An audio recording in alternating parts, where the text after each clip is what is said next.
In today's video, I'm going to teach you how to delete a staging site on WP Engine.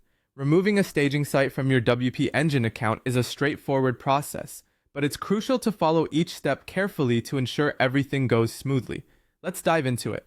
First, you'll want to log into your WP Engine dashboard. This is your management interface where all your site environments are located. Enter your credentials and sign in. If you have two-factor authentication enabled, which is always a good idea for added security, make sure to complete that step as well. Once you're logged in, it's time to select the specific site environment that contains the staging site you want to delete.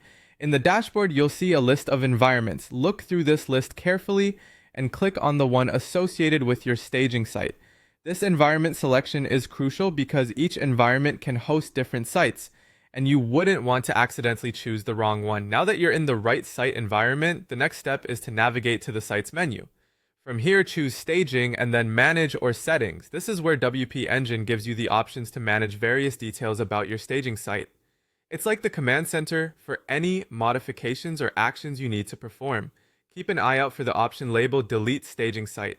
WP Engine tries to ensure this option is clear and accessible, but you might need to scroll a bit to find it depending on how much information your dashboard holds. Click it once you've located it.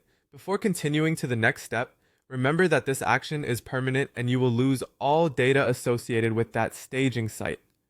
After clicking the Delete Staging Site button, you will be prompted to confirm the deletion.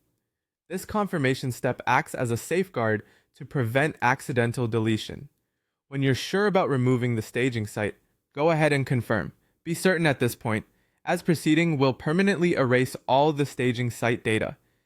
Finally, once you've confirmed the deletion, all that's left is to wait for WP Engine to process your request. This usually takes just a few minutes. During this time, WP Engine will handle the backend cleanup, freeing up space and resources associated with your staging site. And there you have it. You've successfully deleted a staging site on WP Engine. This process helps keep your environments clean and uncluttered, ensuring that the sites you're actively working on get the attention and resources they need. If you found this guide useful, make sure to check out more of our videos, and happy managing!